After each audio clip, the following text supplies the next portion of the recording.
Speak easy, unstoppable. Thank you so much, Dan. Thank you so much to Hire Easy, fellow panelists. Good morning or afternoon, everyone, depending on where you are joining from. I am the chief economist from a company called LaborIQ. I've got a lot of slides, so let's dig into it today. So at LaborIQ, what are we? We are a workforce management and compensation software platform. We work day in and day out with HR and TA leaders to understand compensation and set compensation strategies and compensation structures to help hire and retain talent better. Quick overview. So today we're going to be talking about the labor market, and not just the labor market, but the impact that AI right now is having or maybe isn't having on our economy, on our labor market, on our businesses. I know I use Claude, I use ChatGPT on a daily basis. It's helped tremendously optimize certain workflows, but it's not an end all be all. It doesn't turn me into an expert in something that I wasn't before, at least maybe not yet. So what's going on? And we've all seen this in the labor market and potentially heard all of these headlines around what is going on with AI. So right now, the labor market is really at a crossroads. Hiring has stalled, but and there's so many factors, AI, we've got policy shifts, so many different things that are going on in the labor market. But there's several factors that I've been focused on over the last couple of years that are going to be important trends to focus on regardless of some of these other market shifting events. So, number one, the labor market is cooling. Hiring has essentially stalled for most sectors, most locations over the last several months or years. Some industries, so namely healthcare, we see that stethoscope there. Healthcare has added the majority of jobs since really 2023. Hiring has been concentrated in a few industries. Now we're seeing construction spur some job creation as a result of AI data center construction, but really healthcare has dominated. Most other industries are falling flat. We've seen a big drop off, about 300,000 fewer employees in the federal government than there were just a year ago. And then finally, it sounds counterintuitive when we know that we're in a period of slower hiring, but we face a long-term demographic and talent shortage in the US that's going to continue to put pressure on wages, even in the midst of an economy and labor market that are slowing down. There are some opportunities for AI here in that it could help mitigate the impacts of these talent shortages that we will see, although that will involve some reskilling and challenges in short term, medium term in the labor market. And so just trends that I'm watching right now when I think about my business, my planning, my team, my organization, right now there is so much international uncertainty, and we're seeing that trickle down to business decisions. There's tariffs and the war in Iran is pumping up inflation, which puts pressure on wages and budgets, slows down decision making, buying time. Inflation continuing to put pressure on employees whose paychecks are not going as far as they were at a time when business budgets are being crunched. We talked a little bit about the talent shortage, and we'll get into that later on in this quick presentation this morning. But declining migration is limiting our ceiling for job growth and our economic growth in the medium and long term if these trends persist. And then data center construction, along with healthcare, are driving hiring. So in the longer term, healthcare is going to play an important role, not only in our labor market, our economy, and just kind of the well-being of our nation over the next several years as our population ages. When I speak to groups like this, the group that continuously over the last several years that has faced challenges in terms of talent retention, wages not keeping up, has been healthcare. That industry is growing. There's a shortage of nurses, skilled care, health tech, med tech roles that are putting pressure, especially on small healthcare systems. Labor shortages, as businesses, we need to be prepared for that, really spurring wage growth and keeping wage growth at that more than 2 or 3% level that might have been norm pre 2020.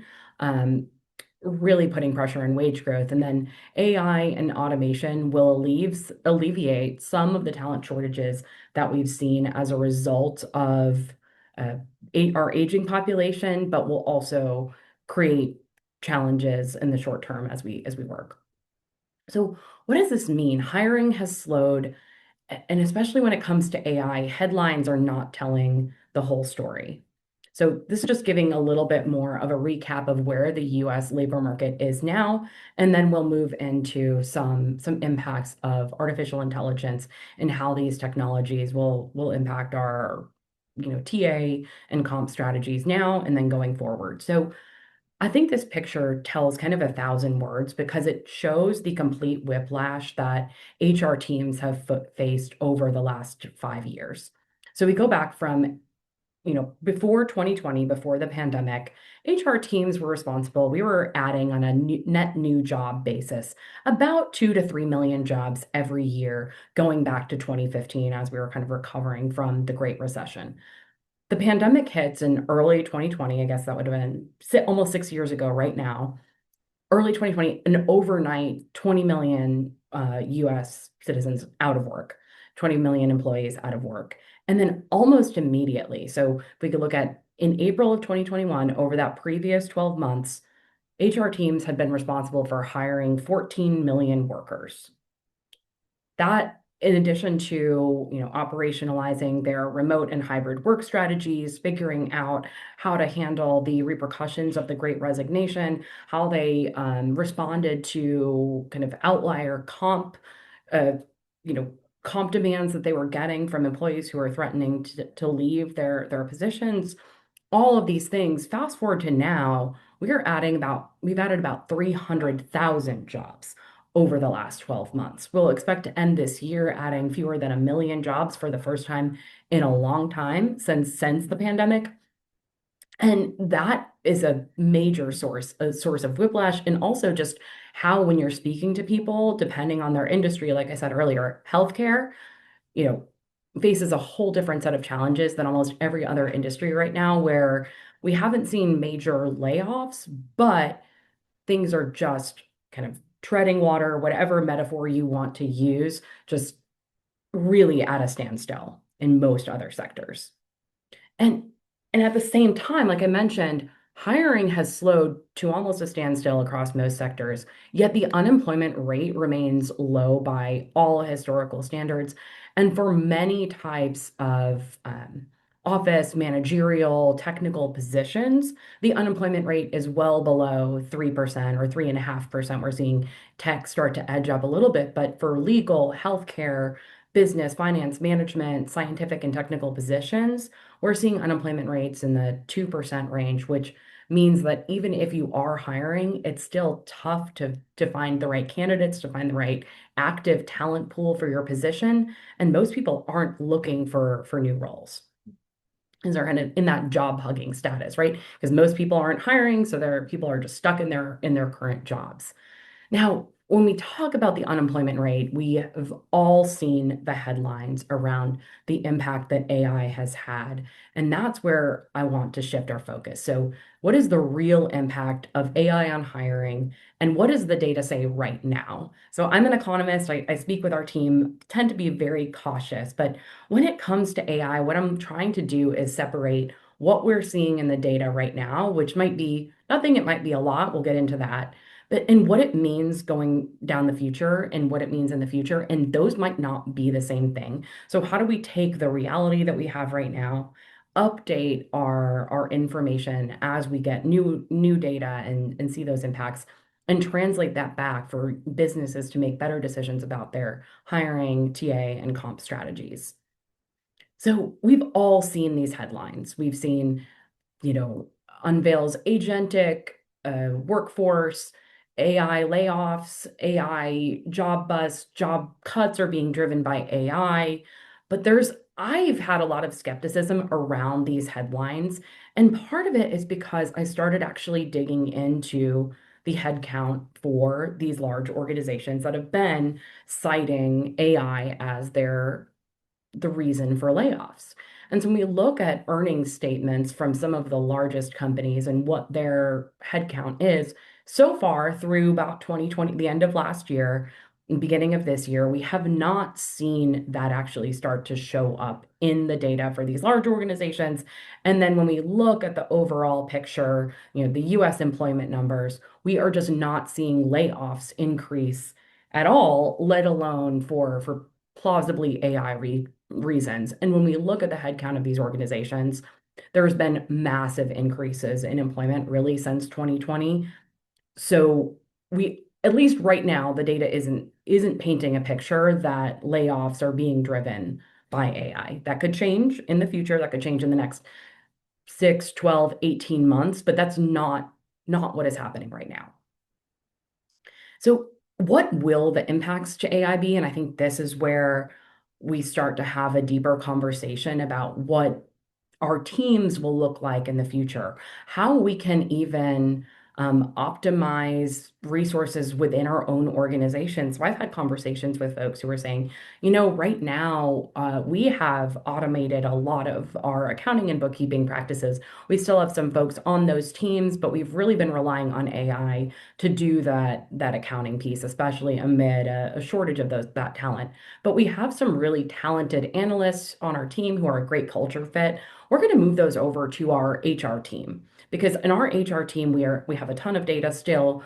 There's more human impact that needs to happen there. And how can we utilize that skill set, that analytical skill set, maybe across a different team? There's bucketed these jobs into two groups where what types of roles will AI accelerate demand and where will AI kind of put pressure on those roles. And they tend to be grouped in two different ways. One is on the accelerating demand, where can we, if AI is implemented there, where will it have kind of like increasing effects? So home health and personal care aides, that's a type of job that we expect to see a lot more of and a lot more demand for in the future.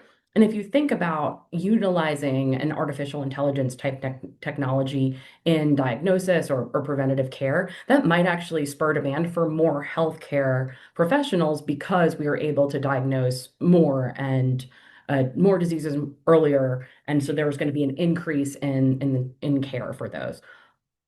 And then ditto on the under pressure side. These are roles that tend to be very black and white, analytical, rote. Not that there doesn't need to be a person in the chain, but probably removes some demand for at least first line personnel in some of those roles. All of this is based on analysis done by the Bureau of Labor Statistics, which looks at the types of roles every year, kind of going forward for the next decade. Where do we expect to see the most employment growth for organizations? And I broke this down into four main sectors. We've got healthcare, tech, management and business, transportation and construction, and food preparation and serving. And so there's a few conclusions I've drawn, or at least themes I've come up with after looking at this data. And number one, the theme of most of my presentations over the last several years has been healthcare, healthcare, healthcare. Home health and personal care aides is expected to be the number one growing occupation. So if you work in healthcare recruiting, I know that you've struggled with these roles, medical assistants, that there's a shortage of them, a high demand for them. Wages are increasing in a way that's not as predictable as been in the future, and it's really a challenge. And these are also roles, if we look at the healthcare specifically right now, and even across the board, where there isn't a whole lot of risk of AI, right? Restaurant cooks, fast food counter workers, we've all done on a road trip or something, the iPad checkout at McDonald's or wherever. But in general, there still needs to be people there to run and cook and organize those operations. Ditto in healthcare, transportation and construction. All of the skilled trades will see a big increase, a lot less likely to be impacted by AI. And then when we think about all of these roles in general as well, when we also consider the longer term talent shortage that we face, none of these roles or many of these roles don't necessarily require that traditional 4-year education. All right. talked a little bit about AI. Now let's get into what that talent shortage means and what are those structural forces that are going to impact our HR and business strategies in the long run. I mentioned the US was facing a demographic challenge, and here it is in one graph. So if you look from the year 2000 to 2020, the 65 and older, so that kind of baby boomer population increased by about 21 million individuals, where the under 18 population grew by about fewer than a million. So what this has major implications for businesses and their succession planning, what they'll see in the long run, how they plan, when you have an aging population of people that have years of institutional knowledge, that are going to be leaving the workforce. How do they translate that to a Gen Z population that may be less into managerial roles, less into the traditional 9 to 5? How do we square these circles over the next several years as we adapt? And this is one area where you could potentially see if there is and when there is AI uh, taking over certain types of jobs, you could see this actually starting to alleviate this talent shortage that we've got demographically within the US.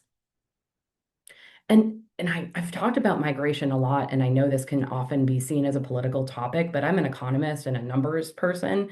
And when you just think about the pluses and minuses in each side of the balance sheet, immigration has really been what has been propping up our economy and our job growth over the last several years.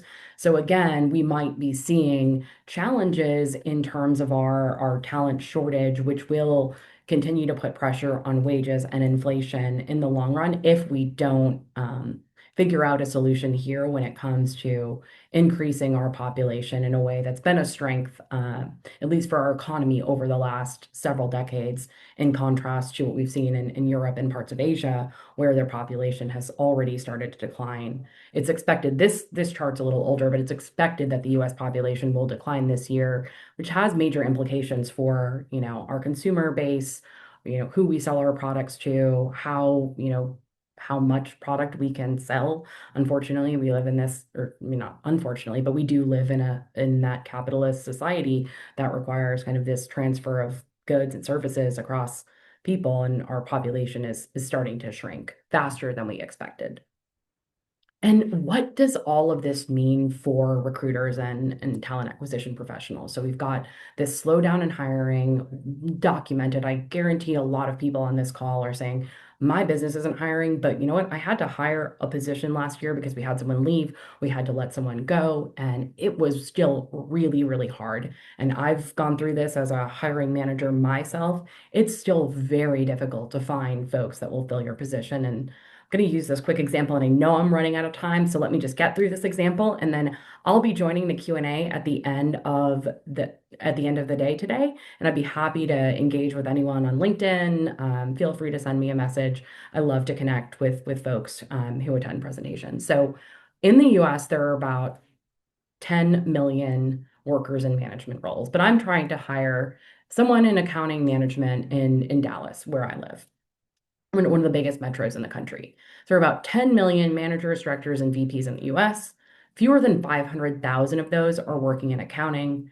Only about 14,000 of those accounting managers are in the DFW metro. And when we look at the unemployment rate across locations and types of jobs and sectors, only about 214 of those 14,000 accounting managers in DFW are unemployed and looking for work. That means that active talent pool is really small. And then you still have to consider if they've met your job requirements. Do they meet your education experience? Do they have subject matter expertise in your industry? So all of these factors come together to make it still, even in this lagging economy that we're seeing right now, hiring is stalled. We are,